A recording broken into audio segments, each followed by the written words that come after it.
Assalamualaikum warahmatullahi wabarakatuh. Bagaimana kabarnya anak-anak?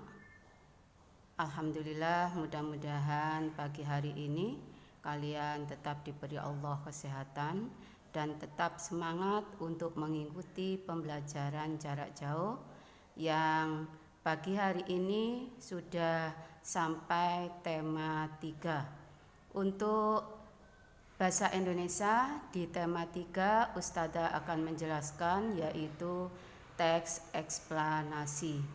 Kalau di tema yang kedua kalian kemarin sudah mempelajari teks sejarah. Untuk tema 3 kita akan mempelajari teks eksplanasi. Diperhatikan apa pengertian dari teks eksplanasi.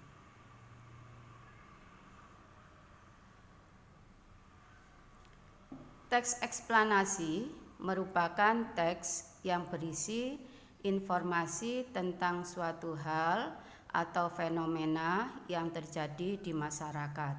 Biasanya berkaitan dengan fenomena alam dan sosial. Kita dapat menemukan topik permasalahan dan simpulan dari teks eksplanasi.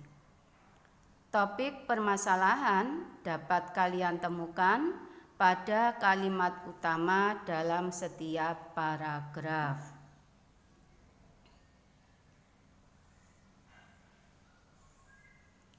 Selain itu, kita juga dapat membuat simpulan dari sebuah teks eksplanasi. Kita dapat menuliskan simpulan dari sebuah teks eksplanasi dengan cara yaitu kalian harus membaca secara keseluruhan isi teks tersebut. Sekarang, apa ciri-ciri dari teks eksplanasi?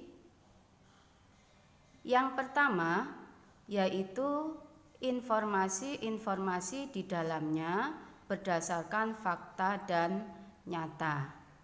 Artinya betul-betul yaitu sesuai dengan kenyataan yang ada dan bisa dibuktikan kebenarannya. Yang kedua, hal yang dibahas yaitu suatu fenomena yang bersifat keilmuan.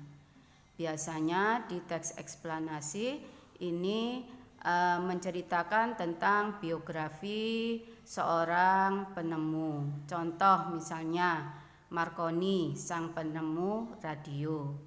Thomas Alva Edison, misalnya penemu bola lampu. Tetuko, biasanya kalian bisa membaca di LKS itu yaitu penemu radar. Kaitannya semuanya yaitu bersifat keilmuan. Yang ketiga, sifatnya informatif. Intinya memberikan informasi kepada kita bahwa yang dijelaskan itu merupakan seorang penemu dalam keilmuan yang sampai sekarang kita manfaatkan hasilnya. Yang keempat terdiri dari pernyataan umum, urutan sebab akibat, dan interpretasi. Nanti Ustadzah jelaskan untuk yang keempat karena yang ciri yang keempat ini merupakan struktur dari teks eksplanasi. Ini penjelasannya secara mendetail.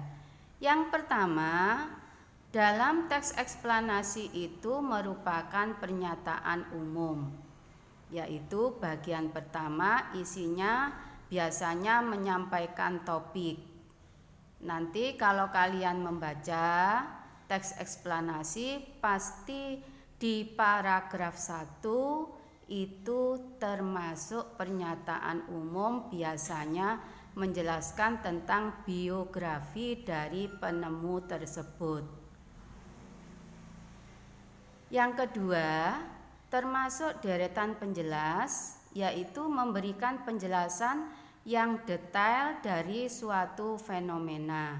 Misalnya menjelaskan sejarahnya sehingga penemu itu membuahkan hasil, kemudian sampai sekarang bisa kita manfaatkan penemuannya, termasuk deretan penjelas. Yang ketiga yaitu interpretasi, artinya bagian akhir atau penutup berisi intisari atau kesimpulan dari topik atau proses yang dibahas. Jadi kalau misalnya dalam bacaan itu mengenai Marconi, penemu radio, misalnya dalam bacaan itu kalian baca terdiri dari 3 paragraf. Maka paragraf yang pertama itu termasuk pernyataan umum, paragraf yang kedua itu termasuk deretan penjelas, paragraf yang ketiga itu yang dimaksud dengan interpretasi. Tapi tidak semua dari biografi penemu-penemu itu terdiri 3 paragraf. Bisa-bisa lebih dari 3 atau bisa lebih dari 5. Tinggal kalian cirinya untuk menentukan mana yang termasuk pernyataan umum dan yang masuk interpretasi. Tinggal untuk pernyataan umum itu pasti di paragraf 1 dan interpretasi itu masuk di paragraf terakhir, sedangkan selebihnya termasuk deretan penjelas. Inilah penjelasan Ustadzah mengenai teks eksplanasi. Untuk selengkapnya, contoh bacaan-bacaan yang termasuk teks eksplanasi bisa kalian baca di buku tema dan di LKS. Ustadzah akhiri. Wassalamualaikum warahmatullahi wabarakatuh. Untuk tugas menunggu link nanti yang Ustadzah share. Tetap semangat.